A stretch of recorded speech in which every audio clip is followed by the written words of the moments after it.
What's up, my fellow Nintendo fans? Today, I'm going to be doing everyone a public service and telling you 5 reasons you should not mod your beloved Nintendo 3DS.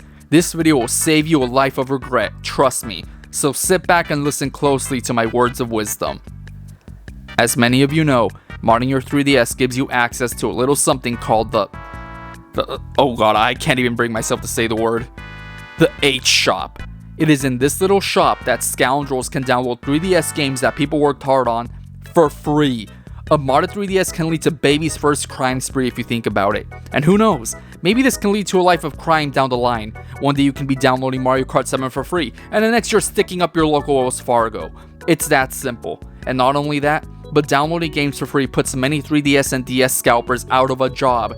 You can also use the Twilight menu to play DS games on your 3DS. And do you really want to be the reason that someone on eBay can't sell Pokemon Black version 2 for hundreds of dollars?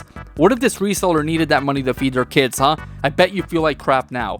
And not only are you putting scalpers out of a job, but you're also hurting Nintendo. Because if you download all of these 3DS and DS games for free, Nintendo won't be able to charge you for them down the line when they somehow add DS games to their Nintendo Switch Online service, or when they want to re-release a 3DS game on their future console. So please think before you download. We've all heard people left and right say something along the lines of, "It's surprisingly easy to mod your 3DS." And maybe they're right. Maybe you can mod a 3DS in 30 seconds by looking up some guy on YouTube with too much free time on their hands to tell you how to do it. But that's the issue. What if you mod your 3DS and you get the modding bug?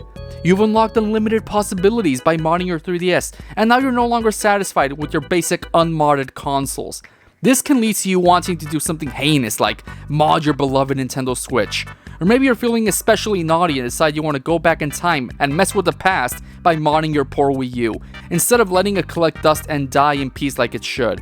Modding your 3DS is a gateway mod that leads to you trying to hack anything you can get your grubby hands on. Something tells me that anybody that can hack into the United States security system once modded their 3DS when they were younger. Just a hunch.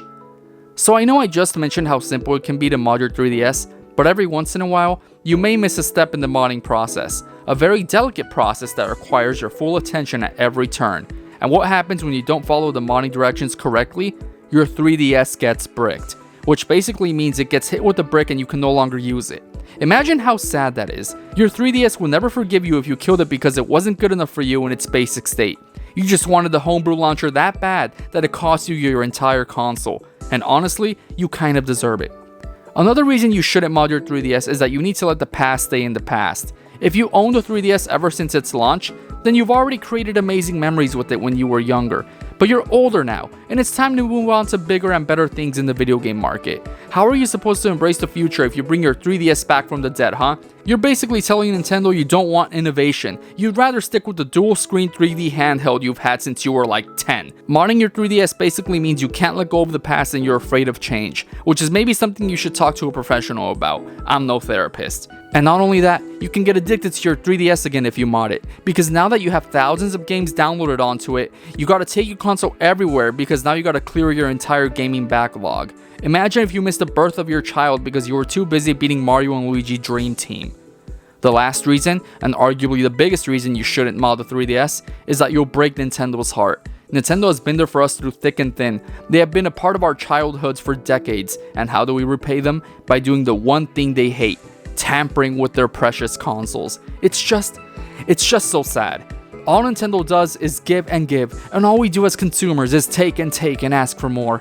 The least we can do is respect their wishes when they say not to mod our consoles that we paid with our own money. Sure, maybe they can be very unreasonable with how they limit access to some games, but hey, if Nintendo published a game, they have the right to take it out of this world, okay? And don't even get me started on how modding a 3DS to play online Mario Kart 7 basically slaps Nintendo in the face too. That's basically saying that modders do a better job at creating their own online service than Nintendo. And how disrespectful is that?